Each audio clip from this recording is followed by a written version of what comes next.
Okay, Perfect. well, welcome everyone to what month is this? Boy, time flies. Our June 21st Father's Day Mistech webinar. And I'll open our webinar with the social motto, as we often do. The healthy social life is found when, in the mirror of each soul, the whole community finds its reflection. And when in the community, the virtue of each individual is living.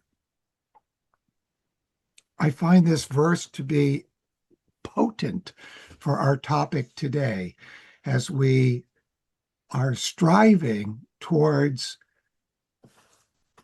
where human evolution needs to go. So, before we get into it, I just want to also remind all of you who are present that the MISTech, the annual MISTech conference, and this will be the 10th annual, will have the theme Becoming Aware of the Etheric. And this will be taking place online August 6th to the 9th. We try to do this as the Perseid meteor showers is building towards its peak each year, for this is when the Archangel Michael is driving all of these elementals back to the earth as a kind of re-inhalation of what has been exhaled. So do check us out on mistech.org. About 2 months ago, the centennial commemorating the 100th year of early childhood education was held at the Goetheanum. Our speaker, Aleodor Lazarescu, was present. As a MISTEC member, he listened and participated while carrying questions about the future of such education, a future where we have to deal with the technological age. In this webinar, Aleodor will weave the results of this 100th anniversary of Waldorf Early Education Conference, and will share ideas on important actions for the present that arise from the perspective of this future while using the resources processed in the past. We've heard Ahriman's incarnation looms, and as it approaches, what happens to childhood?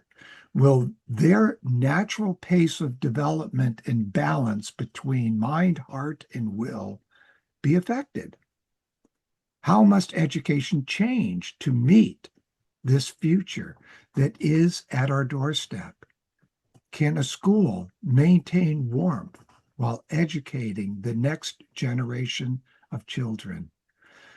Aleor has become a good friend of mine. He lives in Bucharest, Romania.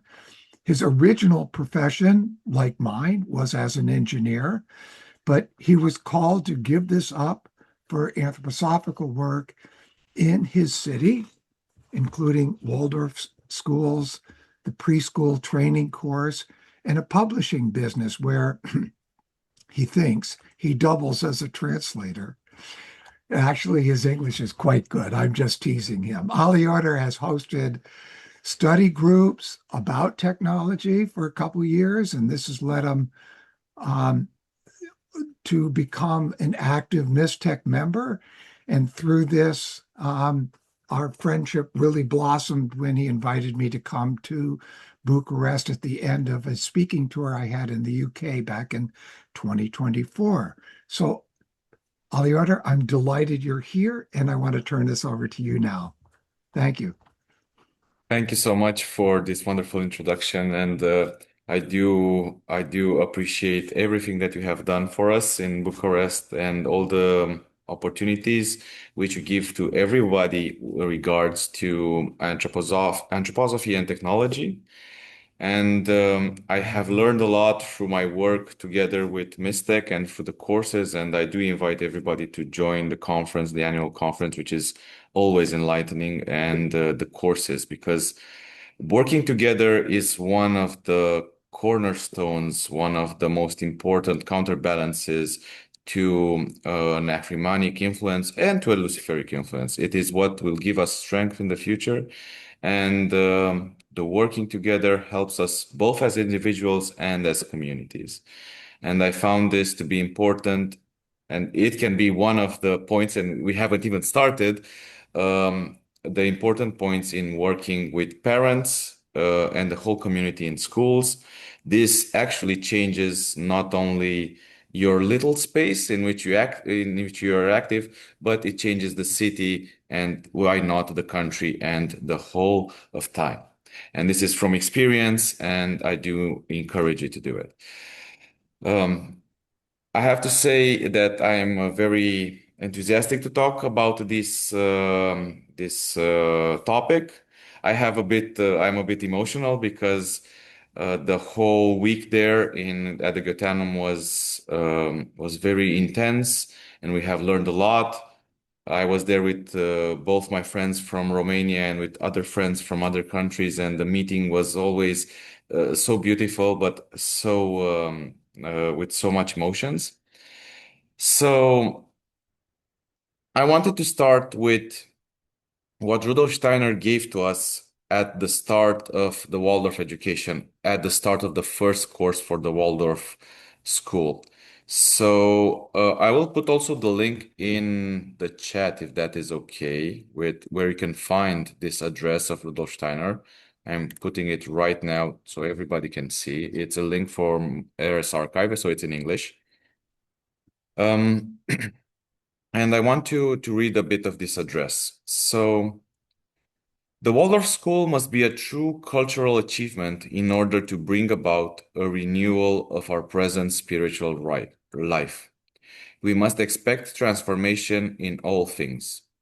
The entire social movement ultimately goes back to the spiritual, and the question of schooling is a subcategory of the great burning spiritual questions of the present. I think this remains very important and so active and so present now, today, in our present society. But more of this. Rudolf Steiner talks about what the teachers should be in a Waldorf school. And I think that what he gives to us in that address is not only pertinent to teachers, but to us as human beings and to us as active participants in society. So if we go to the bottom of the page, he gives the final address. We must not merely be educators, but we must be cultured people in the highest degree, in the highest sense of the word. We must have a lively interest in everything that is happening today. Otherwise, we are poor teachers for this school. We must not only commit ourselves to our specific tasks. We will only be good teachers if we have a lively interest in everything that is happening in the world. It is through our interest in the world that we must first gain the enthusiasm we need for the school and for our work. This requires mental flexibility and dedication to our task.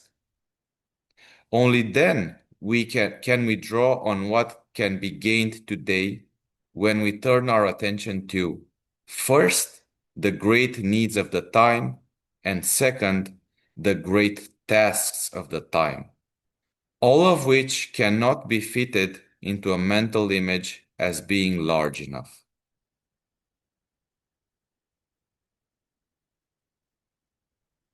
I think this address is so important for our time, and it is so important for a counterbalance to the coming of Ahriman. Because if we think about it, the Ahrimanic forces are going for an intellectualization of our society. They are going for a materialistic, superficial view of society. And although we have so many, let's say, social instruments to our needs. Yeah, we have so many social medias. We have Instagram, Facebook, TikTok, and so on. And we have gatherings and meetings, and we go to the movies, and we go to the now it's soccer, no soccer matches in America, I think. So we go to the soccer matches with our friends and so on.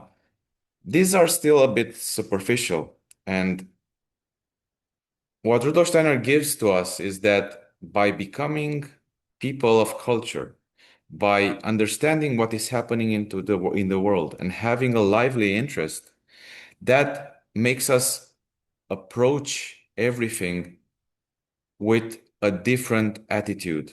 We give space because if we have interest, we leave a bit of space for the other into ourselves.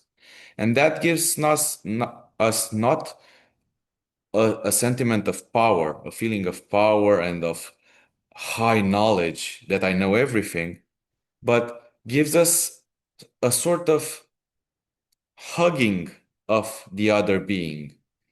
And if we think and we try to make a mental image of what an Ahrimanic approach to knowledge would be, and what an approach of a Michaelic order would be to knowledge, how would we have these images? How would we approach it? For example, in my view, an Ahrimanic approach is one in which you are in complete control. You order it from the top down, and you have a view from the top. And you say, you go there, you go there, you go there. Everybody has his own little, or everything has its own little square. But in a Michaelic approach, I would dare say in an anthroposophical approach, we have to bring the others to us. We connect with them in our inner being, and then we offer what we have brought to the others. So we don't have it only for ourselves, but we can share it and distribute it and make it even better together. That would be, I think, the start of my approach to this topic. And I am very happy that in the end we will have a question and answer session, so we could talk about it. I'll try sharing right now a PowerPoint, if that's okay. Andrew, please tell me if it works and if you see it and if everything is good. There it is. All right. Perfect. So we are facing the coming of Ahriman. If we want it or not, that's not a question. It is coming to us, and we can feel it. Things are getting a bit out of hand, I think, everywhere. And not, let's not say political or wars, but we feel it in our lives. It seems that we are breathless. It seems that we don't have space, not for others. We don't have space even for ourselves, for our thinking, for our thoughts, for our feelings. It seems that we are running out of time. And usually, when we think that we lose time, that we lose space, we try and exert more control. This is a perspective that comes, and it's an influence that comes from from the Ahrimanic forces. And we will try and explore this perspective and see what we can do in education to counterbalance this. And we have talked about extensively in the 5 days at the Goetheanum about these problems. Um, uh, and I have to say that the response that we are looking for must not be purely methodological, and it cannot be like a recipe. Because even if we have a recipe for anything, I'm sure that everybody has a favorite dish. The ingredients from 20 years ago are different from the ingredients from 10 years ago and the ingredients from today. So we always have to make little changes. We have to be in a connection to the time and see what can I put instead of that? What can I do instead of this? We have to keep in Romanian we say the red thread. So we have to keep the thread, the important principle intact, but we can work with it. And we have to be, as Rudolf Steiner said in the address, we have to have the mental flexibility and the spiritual flexibility to work with our times. And by having the great tasks in our consciousness, in our awareness. So the roots have to be in a qualitative presence of the adult and a consciousness of the living environment. One of the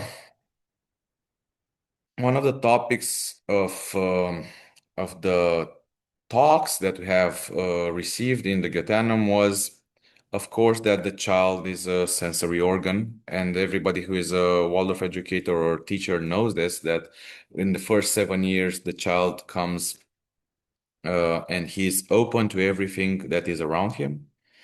And I think one of the most important topics was about imitation and um, how it is a gift from the spiritual world to us, and we have to use it consciously, and we have to give the opportunity for the children to use it because, as maybe you know from different stories, if you squander your gifts, you don't get them back. So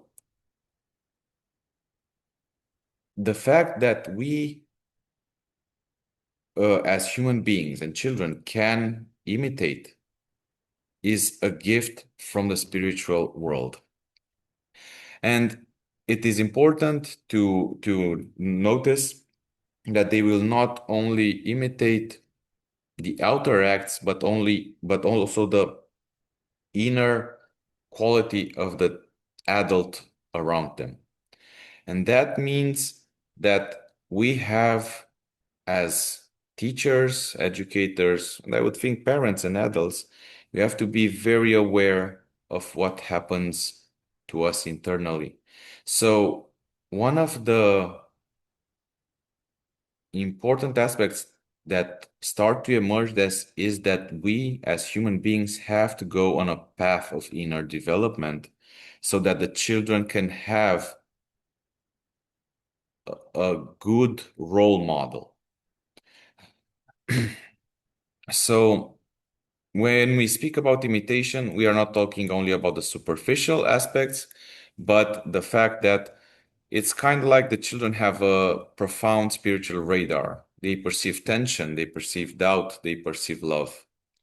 If we only act from duty, they can see that. If we act with true inner warmth, the child absorbs this and it imitates it. I'm sorry for my English. I'm trying to use the words as good as I can do it. And please be a bit patient if I have to repeat some of them. So our inner morality is actually a primary learning environment. So what happens today is that we adults have a sort of, Peter Selg calls it like an inner sclerosis. So we as adults have a problem today. We have a problem with maybe vitality, if we can say it like this. We have sort of rigidification. Am I saying it correctly? So we are becoming more rigid in our body and in our feelings. So it is not a problem if the children can still imitate, but are adults giving anything worthy of imitation? So this is one of the issues that arose. And another one is that the educator has to be like a son. And how does this work? So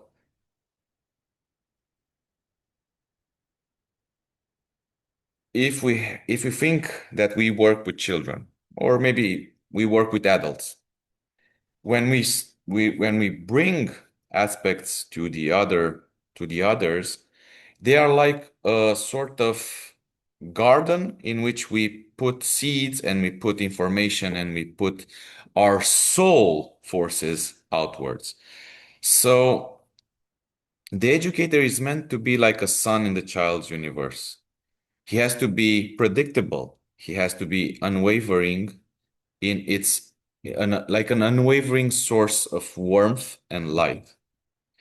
The children cannot be flawless, but they need us to be constant. They have to have a rhythm, and we as educators have to bring this rhythm. What does this mean? In today's world, we have less and less space.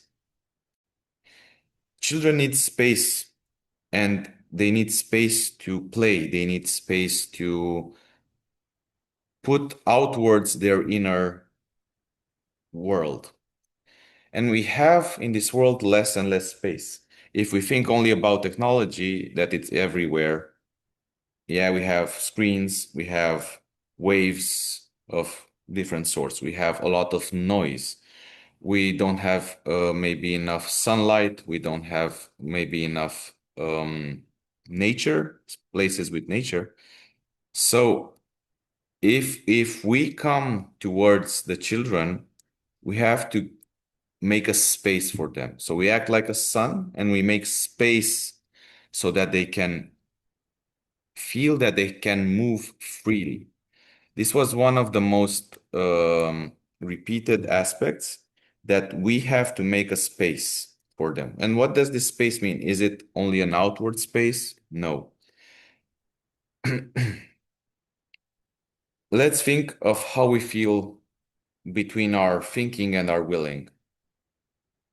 I think everybody is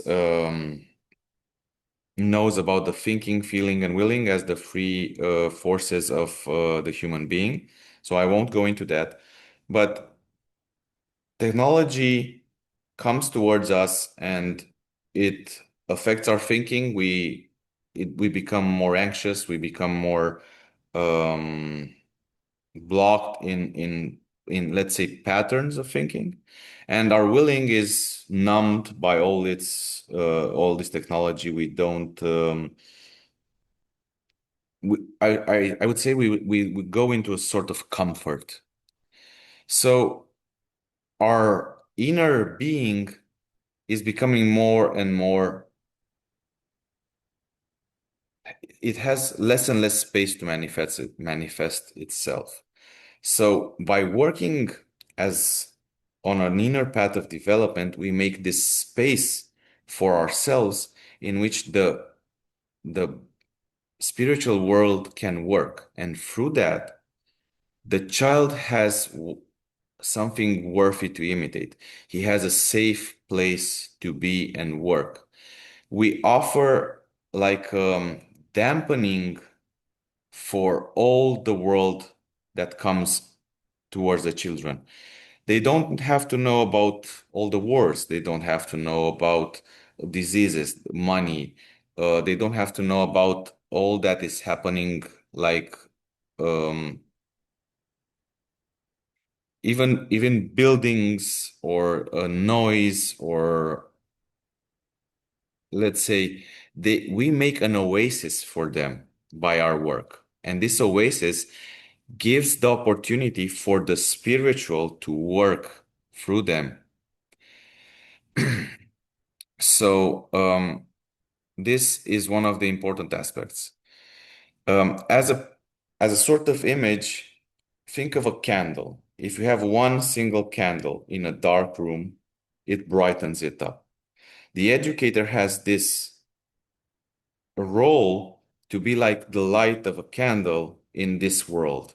He makes a light-filled space for the children to have where to work, where to play, to have unconditional love, to have stability and rhythm to his life.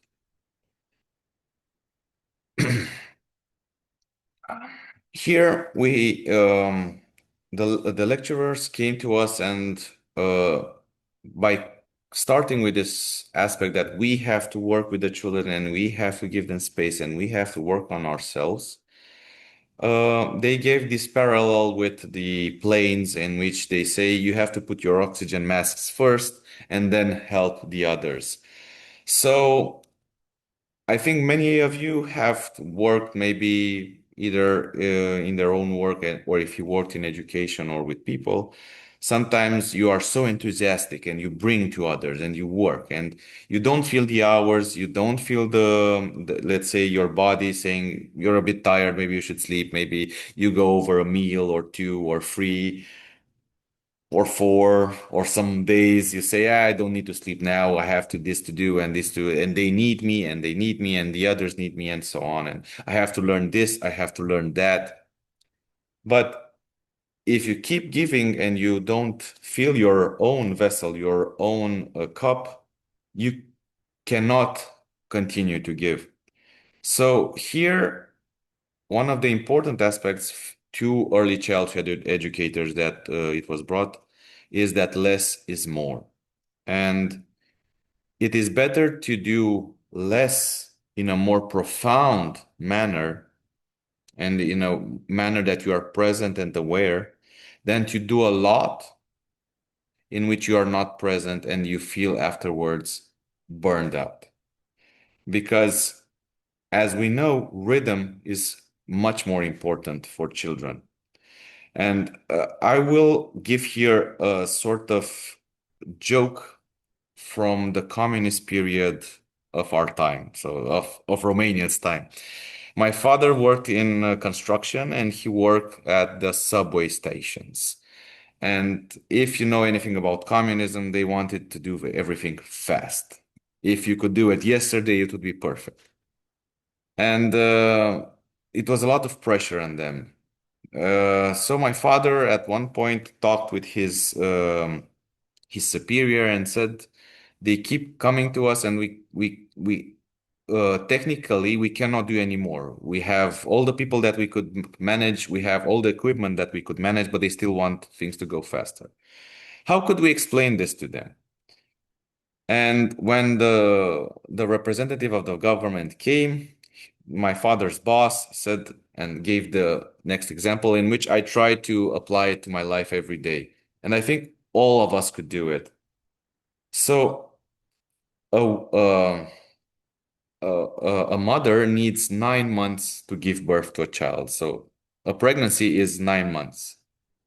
You cannot put, you cannot make 9 women to make a child in 1 month. Things require rhythm and they require a certain time of development.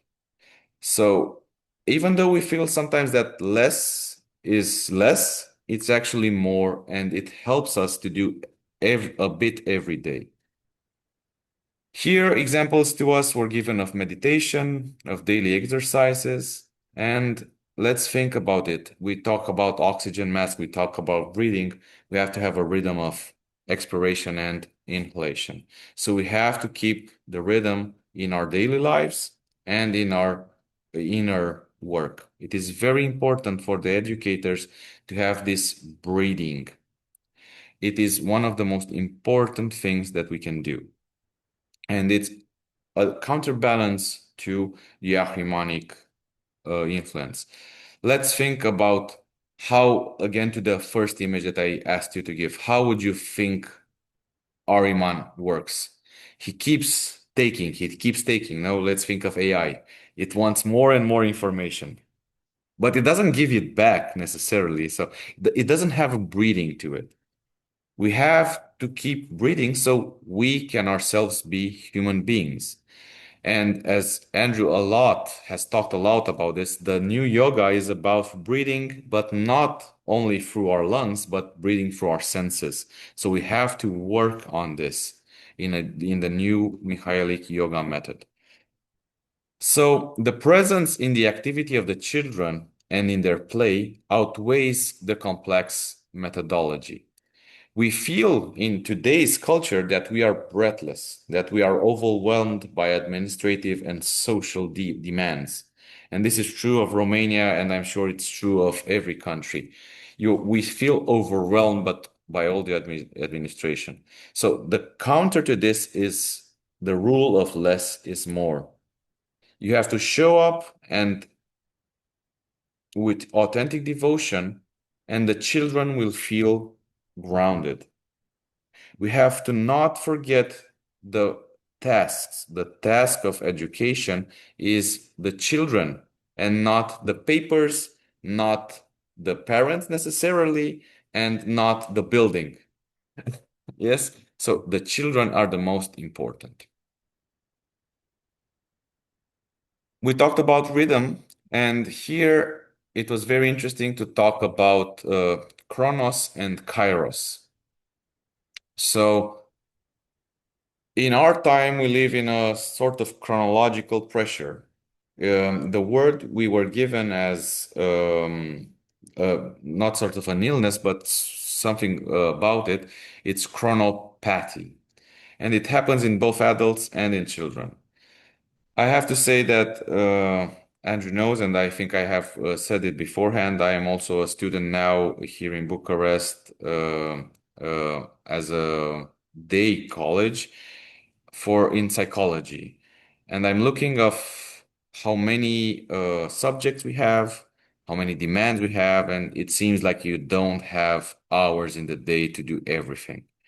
And this aspect, this influence maybe of Lucifer and Ahriman of wanting more, to do more, this this ego of ours makes us feel like we don't have time, we are under constant pressure, and we are breathless. So children do not grow well under the constant pressure. So if we think about Chronos, we have a linear time, and we have this disease of lack of time. But through rhythm and keeping a balance between the inhalation and the exhalation, we come towards what is a qualitative time aspect, a qualitative time which is Kairos, which is another god of time. So the right moment is mastered through a cyclical rhythm. And we have to keep this rhythm in working with children, but also in our own lives. Let's not forget the imitation that children do. If we only appear to be balanced and in rhythm in the school and in our lives, everything is a sort of a chaos, the children will feel it and will imitate it. So that is why we have to work through with ourselves in our inner being. So here everything is calm, although outside it can be a storm. That is what the children will imitate. So this rhythm is achieved with what mimics a breathing. We have structured moments where we gather our focus, when we have free and structured play while the children start to digest their experiences. And I'm glad that today is the 21st because it's the longest day of the year. Starting from today, we are starting our sort of inhalation, and we are going towards the through the Michaeli time, and then we are going towards Christmas. And let's think about how we are feeling today and how we are feeling during Christmas time. And I can give you for the students, I can give you a very clear example. Think of the exam session that is in the winter and the exam session that is in the summer. I feel it very, very powerfully. In the winter, I had almost no problem in concentrating. It was like this. Yeah, I had an exam to learn. No problem. I'm just gonna go at my desk, start reading, and everything will be fine. Now, for the exams now, I'm only thinking about, wow, that conference, and I have to give those lectures, and I have to work with that. So I'm completely outside of myself. And I have to work on keeping that inner balance. So this happens yearly, annually, but this has to happen daily in the structure of the kindergarten or the school. And this gives the children the ability further in life to regulate their own rhythm. This is very important. We look at adults today and we see that they have no rhythm and they seem to be all over the place. The seeds have to be put when we are children.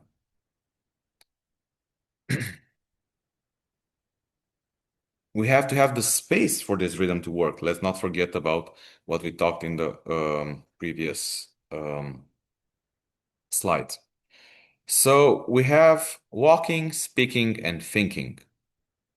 This was very interesting for me. The fact that through each of these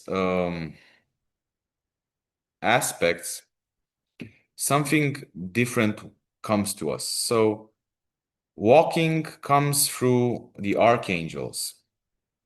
Speaking comes through the angels, and the eternal spiritual.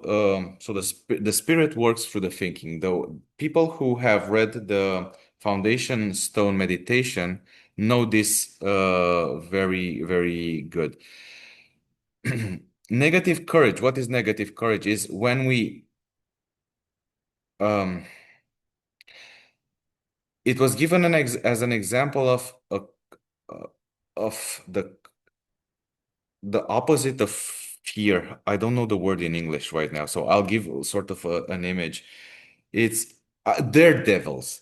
I think that makes the daredevil. I think it's the right word.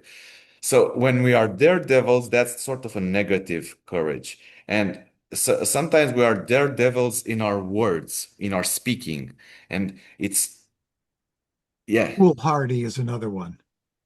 foolhardy. Oh yeah, Foolhardy. yeah. Thank you so much, Andrew. So we have in our speaking, we have to use these kind words from the angels. We have to have empathy. We have to be soft and gentle. Um, in walking, we can see the wisdom of the archangels, and walking is so much in relation to willing. And we can see that the first thing that children try to do is walk. They have to move. So they want to explore and they want to manifest this wisdom.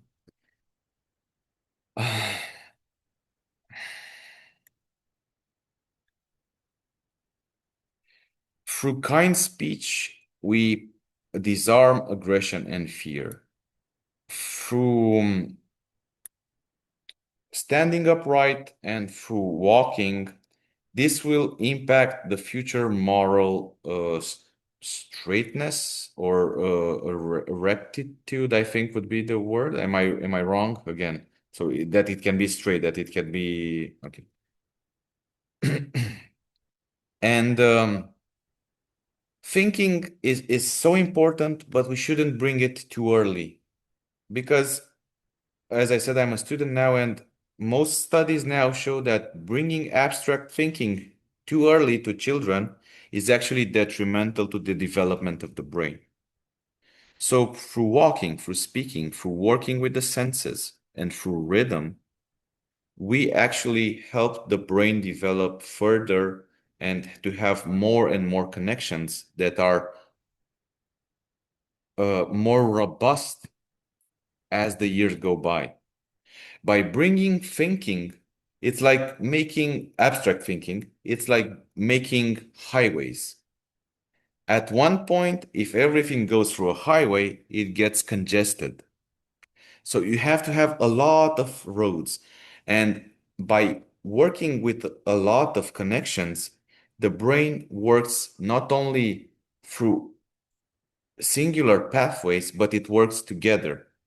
And through rhythmic working, and I was yesterday at the conference exactly on this, if you have a rhythmic source of electricity, so this is more Ahrimanic than than uh, than spiritual, but it's very interesting to see that through the rhythmic working of pathways in the brain, you can actually strengthen the axons, and in time, the electrical conductance becomes higher and the rate of fire becomes faster and stronger.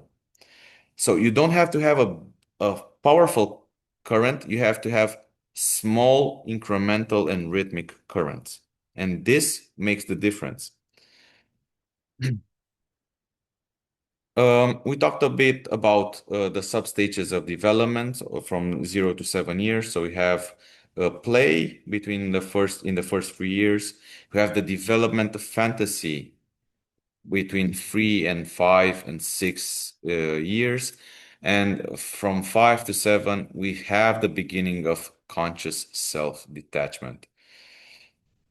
And we have to give children the opportunity to think. We have to make the space for them to have to manifest their fantasy, to play. They have to have a space where their inner fantasy life can come towards the exterior.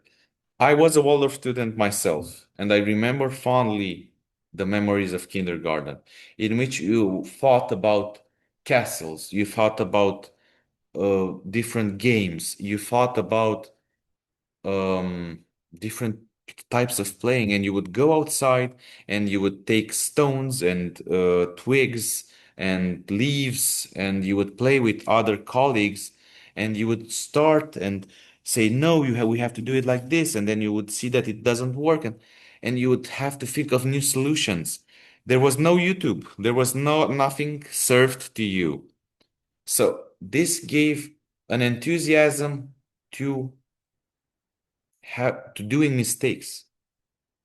You have to give children space to do their own mistakes, to manifest their inner being. So the premature awakening of the thinking forces takes forces from the development of the body, and this gives a frailty later in life, but also during the formative years of the child. It gives rigidity, like we talked in the first slides. It gives a rigidity to the body. So in the first 6 years, the educator's primary mission is to keep the dreamlike state of play alive and to have it alive as long as possible. Um, yes. Then we have talked about the 4 pillars of health. So we have the first pillar. This was brought to us by Catherine McFarlane. I hope I said it right. She is from Australia, actually from New Zealand, if I remember correctly. So the human balance is kept by these 4 distinct pillars. And she called that this modern systemic greed often suffocates these structures. And we sometimes think of ourselves, unfortunately, and I do feel this myself sometimes, we treat ourselves and others as economic units rather than spiritual beings. And this is not far from the truth. I remember one of the lectures that Rudolf Steiner gave, in which he said that we now live in a time of the Homo economicus. So it is true that the economic sphere has a great influence on the other spheres, but we have to work on it. So we must consciously maintain these 4 pillars: the physical, the emotional, the social, and the spiritual one. The physical pillar has to be a safeguarding of our biological growth, of our healthy organic development, and of our sensory anchoring. The emotional pillar, here we talk about resilience, we talk about the capacity to navigate life's polarities and without shattering our inner being. In the social, we think about the community, and I think that the motto of the social aspect that Andrew gave us in the start is the most important and as an example for us. But here, I think we have to talk about the fact that when we carry single day tasks, we have to have a visible meaning and purpose to them. And this is another important aspect of the educator. What we do in the classroom has to have purpose. Even if we take a break, and it has to have purpose. Breaks have purpose. If we have nothing to do because everything is clean and the children are very calm, we can take some sewing, we can make a new toy. There has to be Every moment has to have a purpose so that the children can imitate this. And the final pillar, the spirit, we have to nurture our personal calling to allow the uniqueness of our individual destiny to unfold, to manifest itself. So we have to work on these four pillars as educators so that the children can have a healthy role model. We talked about a bit about emergency pedagogy. Going into different spaces or moments in which education has problems. We can go in a country that is ravaged by war or by social unrest, or how there were some problems with education during COVID in some countries. Um, Here we had a few aspects that were very important. In crisis, the spirit freezes and hides in the body. And an example of that is, think about a moment when we are very much afraid. It seems like the etheric body detaches from ourselves and we stay there and we freeze. Um, these fears manifest as stomach aches or as asthma, so they become somatized. And I remember fear as the central aspect is the first step is to make a safe space. And we as educators, teachers, we have to be an unshakable safe haven for the children. And she gave an example. She was in a country that was ravaged by war, and the school was blown up, and she had to work with the children. And in that moment, she had the realization that the school is not a place, but the school is inside of us as teachers. We are the school. When we teach, we are the school. So we offer the space for ourselves, for our being, for the children to to learn and to live their childhood. So we are the school. We have to have this in our consciousness. We are the school. We make the space. So the space is not a physical building, but it is what we offer to them, this safe haven. The rhythm that we bring, the artistic aspects that we bring to them, the calmness to their nervous system, to their inner being, to their thinking that we bring.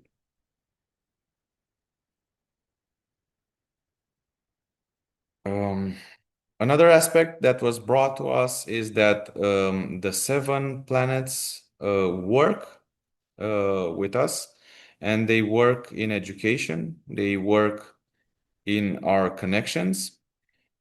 So the conditions of health are cared by the moon, and the rhythm of the moon encourages us to care for basic biological rhythms. We have Mercury, which make us feel as part of a whole community. Venus bring us harmonious digestion of experiences. The sun brings us balance and helps with our individualization and our centering. And Mars brings us the aspect of constancy, of staying firm in the face of change, in the face of death, in the face of everything that is happening in front of you. Gratitude comes from Jupiter, receiving life as a gift, and harmony by Saturn with purity and final wisdom. This was also taken into a workshop. We had it at the Gotanum, but I had the chance to go through it here in Romania. So for each of these planetary conditions and for each of these rhythms, you can have a eurythmic movement. And we have worked through going through these 7 stages, through these 7 planets and their rhythmic movement. And it is quite an experience to feel because as we come as spiritual beings towards Earth, we come to each of these planets and receive a gift for our incarnation. And it is quite an experience to go through this eurythmic movement to feel each of the rhythm in your body and how you relate to it. As we approach the end, it was clear from this 5-day conference that we have to put the seeds for the future. We have not only to reap what we saw, but we have to put seeds for the future. We have to transform antipathy. We have to approach with sympathy and openness every provocation, every behavioral disruption that comes from a child. It is like a cry for help, and it is important to meet them in these manifestations. We have to ask ourselves always, what can I learn through this challenge? Because challenges come to us not to harm us, but to give us opportunity to develop and learn and bring new aspects to light, and to observe before intervening, to listen to the future. Before we go further and to the question and answers session, I want to bring to your attention one aspect that was brought to us by the lecturers, which gave me a very it moves something in me. The children that are now coming towards Earth, towards their incarnation, as they approach and see their future lives, and they see the life that is happening now on Earth, they feel fear before their incarnation of what is to come. We have, and it is our, let's say, our duty and our responsibility to offer them the place, the instruments, and the warmth so that they can come towards Earth wholeheartedly, so that they can fulfill their destinies. Because each of us, when we come to Earth, we have some objectives to do here. We have some work to do here on Earth. And they need the opportunity to come here wholeheartedly. By having this in our consciousness, that they need the space, that they need the warmth, and that we are open to working towards a better childhood and a better Earth, they will feel not fear, but enthusiasm to meet us and to meet the world. So we have to have this in our consciousness, because it is very important. So I extracted for our final slide a quote from Rudolf Steiner. So, where is the book in which the teacher can read about what teaching is? The children themselves are this book. We should not learn to teach out of any book other than the one lying open before us and consisting of the children themselves. Thank you very much. And I do hope, I know there is a lot of information, and I do hope we could address this in the future, but I am looking forward to questions and answers, because it's always it brings happiness to talk, and we can develop further by talking and having live discussions. And just to add to that, the Q&A should help to keep Aleodor's eyes open, because The poor guy has been going through exams. He's got one more to go through, and he's 7 hours ahead of us time wise. So he should be sleeping, getting ready for exams tomorrow. And if not sleeping, look at that, he's probably drinking coffee. And he probably should be studying, but he's here with us because this is such an important topic. And I know you were quite in, made enthusiastic from that conference you attended at the Goetheanum. And we can share more. We'll probably go another 15 minutes. And so if you'd like to ask a question, if you bring the cursor down to the bottom of your Zoom window, a taskbar, as they call it, will show up. And in the middle of that is raise hand. If you click on that, then I can call on you. If you prefer, just put it into the chat, and I can ask it for you. So I'll try to keep my eye on both of those. And it's very interesting, Aleodor, that in the times we live, and I'm a grandfather now, quite quite a ways into it, and my grandchildren that I saw yesterday for Father's Day, day early, have by the age of 10 is what the parents are deciding they can have a smart watch and they can have um, games to play and so on. And it was interesting being there because the older one was playing a game on the laptop, and I didn't think she was listening. But every time I threw something at her out of the conversation that was going on, it was clear she was doing both at the same time. She was listening, but it was boring adult conversation. So she was filling her time with some game. The younger one was deemed too young to be having a laptop. So I guess their age was 10. I don't know what you think about that. I remember telling Waldorf parents, oh, a good maybe 10 years ago when I did a tour, lecture tour, that I thought eighth grade would be the earliest. And they all rolled their eyes at me like, you obviously haven't been a parent in a while.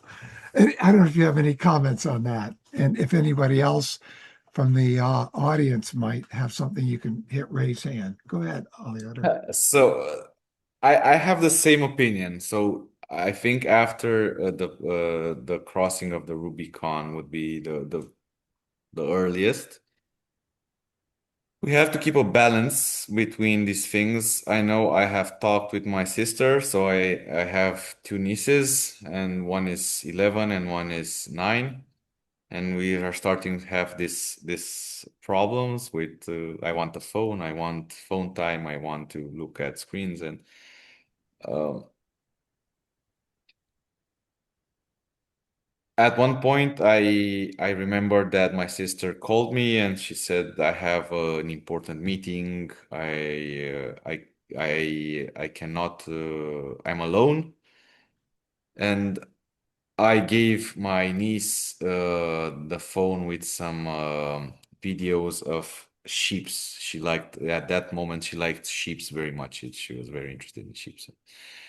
It was for like 10 minutes or something. I feel like a horrible parent. What did I do? So, this is what I talked about at the start. We have to be conscious of the present and we have to be aware of what is happening now. I wouldn't suggest giving a phone or any kind of digital technology to children before the age eighth grade, so 13, 14. Maybe if we give them, it's under supervision. For example, my niece now has to make PowerPoint presentations at 11. It's a requirement from school. What can I do? But what has the approach that it came from school and that she's allowed to do this and only this made the computer in a way to be seen more as a tool. and that's a good thing. It doesn't have that band aspect to it that makes it more intriguing. Although they do always try to get your phone to work, do you have games? Do you have?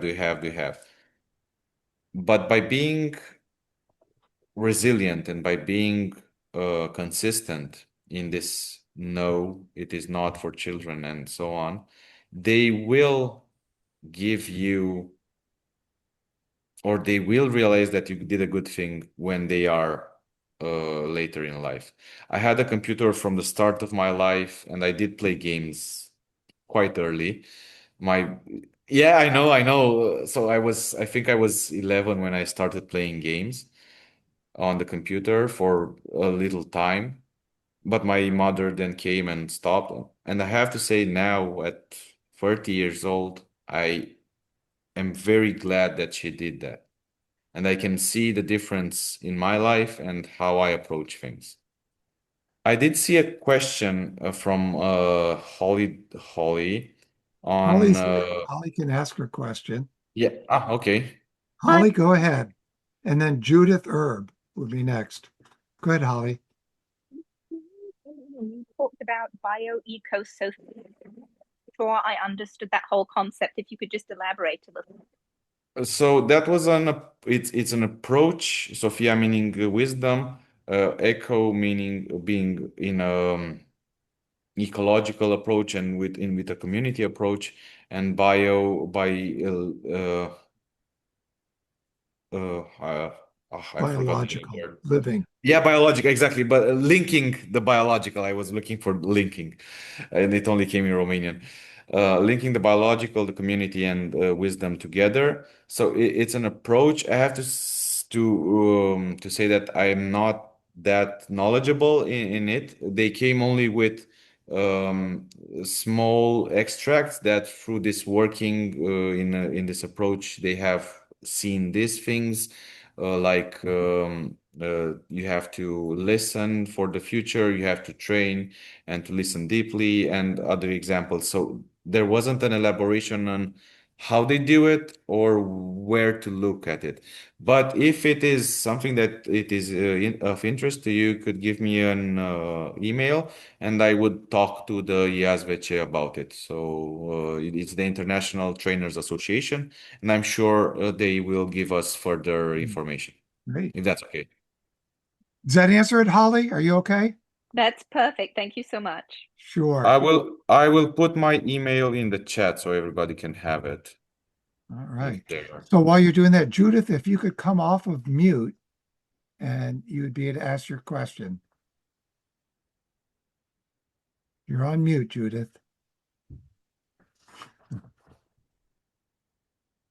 Well, while we're um,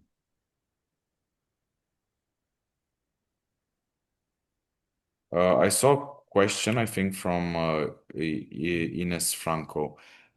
Could we envision a world with less digital and no social media based on the visual and virtual contact, and envision that for our children? Is it realistic? Well,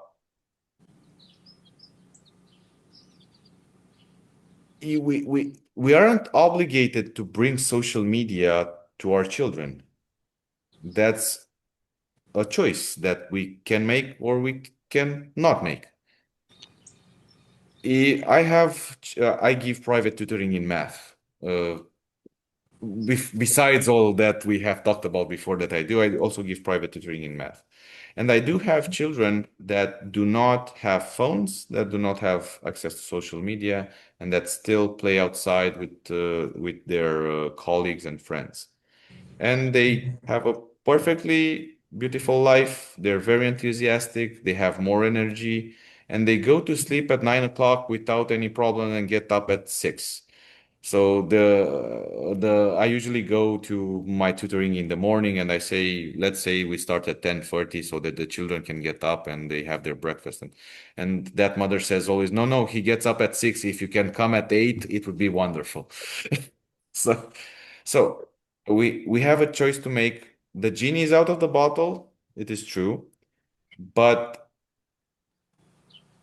if we think about it, all of these aspects, they are instruments. You wouldn't bring your horse in your bedroom, or you wouldn't bring a jackhammer to stay in bed with you. It's the same with the phone. Why do you bring an instrument when you go to sleep? Why do you take your laptop where it shouldn't be? So it depends more on our rhythm and our inner stability than on the outer aspects. Of course, Ahriman and Lucifer will always work towards making the inner space of our eye smaller and smaller because it's in their interest. But we have to keep in mind that we can keep a balance between them. That doesn't mean to put technology aside, but it actually means to have a conscious interaction with them. Like that. So it's very interesting. There is a report out about 3 weeks ago, maybe a month, that showed that children who are no longer taught penmanship, writing with script, are not developing something in their brain that the kids before them did. And of course, at first the alarm went off, oh my God, that's terrible. And then somebody pointed out, well, wait a minute. Is the brain an empty space there, or is it developing something else? Is it part of human evolution? And the person was actually in favor of, why do we need penmanship? So why do we need that part of the brain or something? And I think scientists don't know the answer to this yet. But I don't know if you have a comment on that one. On penmanship. Well, no, just on the differences in raising children in the future with having, these sort of things in their lives. The brains are going to be different than they would have been without them. So it's related to this question: can you see a world without it? And what do we, if we can't, if we have to accept it, what are we giving up, in a sense? Do we know what we're giving up, I guess? I did give a lot of pondering to that. That's why I pondered a lot about this. The only thing that came to mind for me is the fact that the spiritual world can work in cavities, so in empty spaces. So if we make an empty space, with what do we fill it? This is a question that comes to us as adults, not for the children. Let's say that they will have a space in their brain for it. That's if we think, if the brain is thinking and so on. But with what do we want to fill it? Because the neurotransmitters and the neuroreceptors will still be there. Handwriting, for example, as I think Holly has written in the chat, creates cross-hemispheric neural connections. It helps development of the brain as very few other aspects. Do we bring something better than this?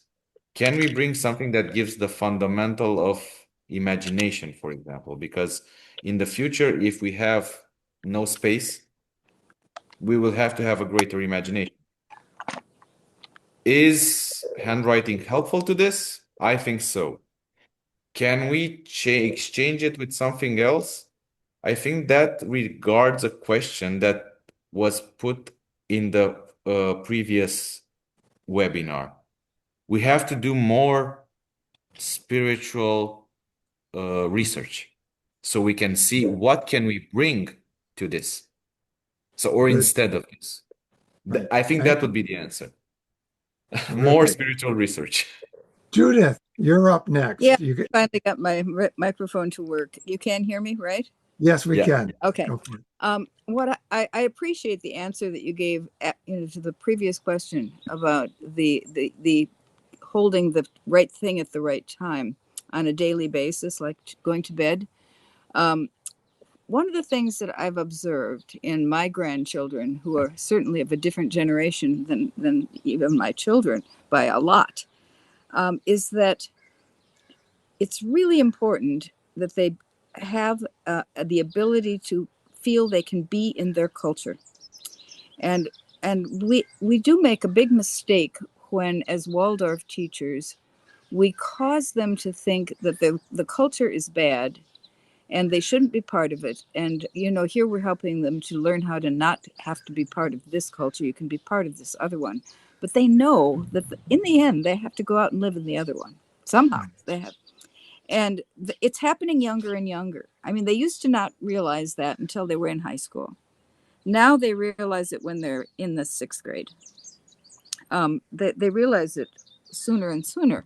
So I'm wondering what you would have to say about the idea that when they start making the noise that's really serious, not just kind of, you know, the testing one, but when it's like really an imposition on their ability to interact with the existing social structures around them, that's the moment when they should have the phone. And that can happen at different ages in different cities, at different, you know, it just depends. But we shouldn't.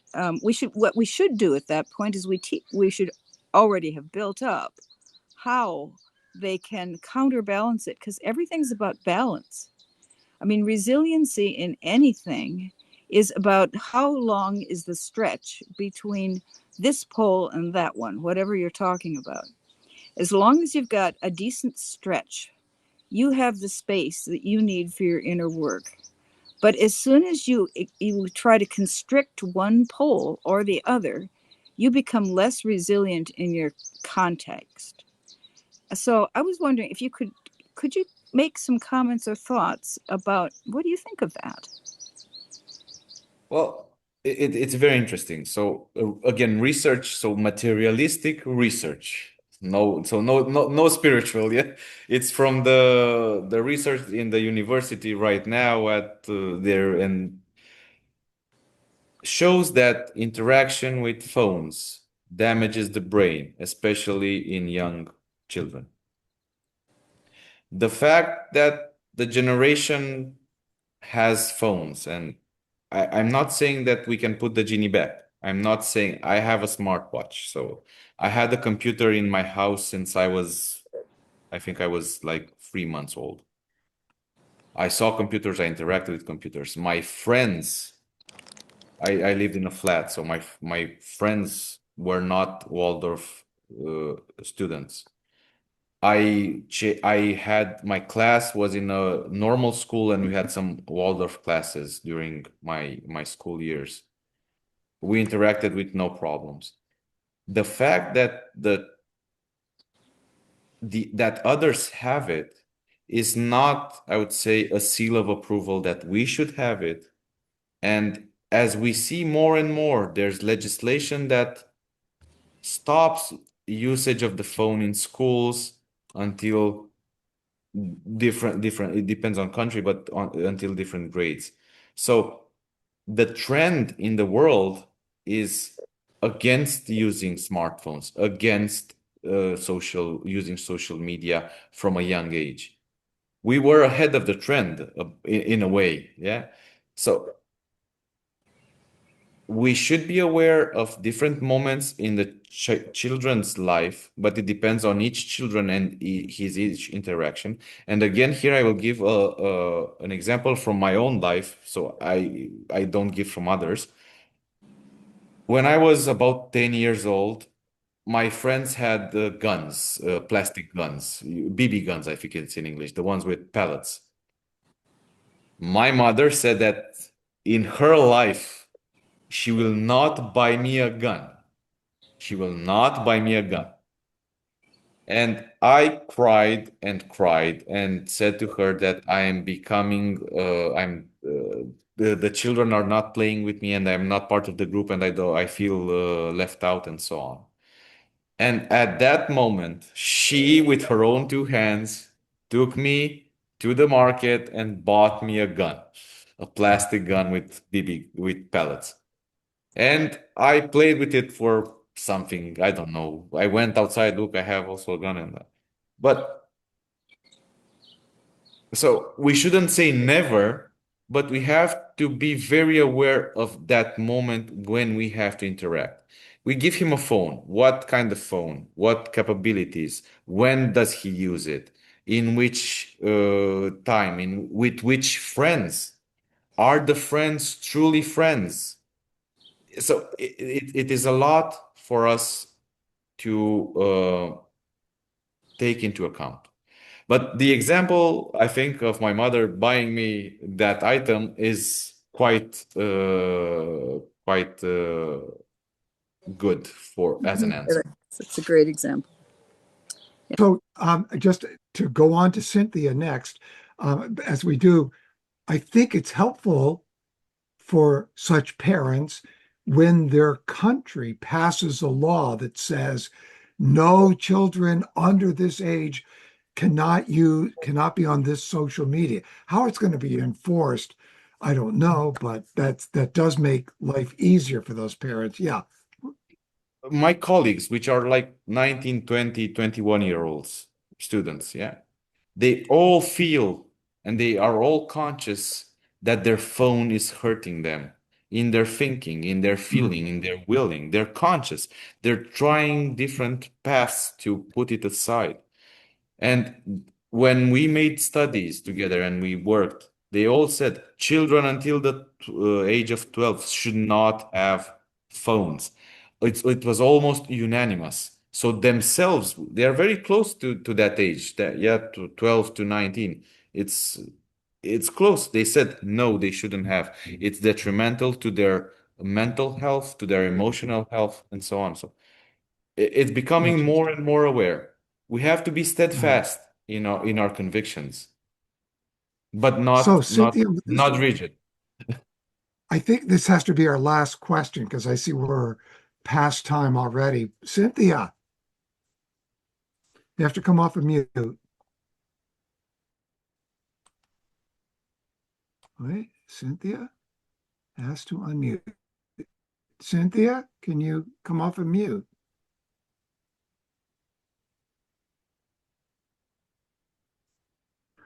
Okay, I don't know if you saw, it's a pretty long statement that's in the Q&A part of the chat.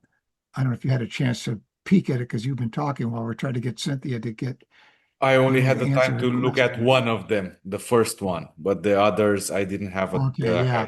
Ines, sorry, Ines Franco, I think that's almost more of a statement than it is a question, although it ends with a question about bad behavior of Waldorf professionals amongst colleagues.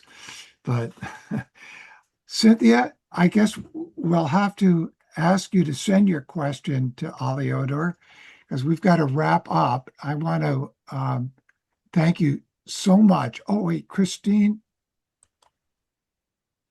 go ahead and ask your question if you can come off of mute. Christine?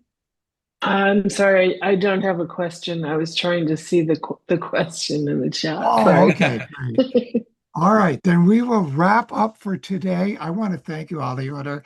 I think there is such need to face this question. You've heard me mention I am of the opinion that in 7 years the landscape will be totally different, and robots will be in every home, and something I call nanny bots will be becoming part of everyday society. And the nanny bots with a little software upgrade will become teacher bots. And what are we doing for these children who are going through this? And I can say a lot more about that. Come to the talk in Ann Arbor, Michigan, Tuesday night, and you can hear about it. It will not be recorded. It'll just be live. But if you're in that area, come on over to the actually, I'm not quite sure, Judith, who was on, if it's at the high school or at the elementary school. But anyway, maybe I'll do it, make a recording sometime later. But so thank you, Aleodor. It was absolutely wonderful. And I saw in the chat a number of people also putting up Thank you Thank you so to much. you. So we will close. We will have another one. We're looking at, I believe the date is July 26th, which will be the last one before the Mistech conference, August 6th to 9th. So have a wonderful summer, everyone. And again, our gratitude to Aleodor. Bye, Thank you so everyone. much. Have a great day. Have a great summer. Bye now.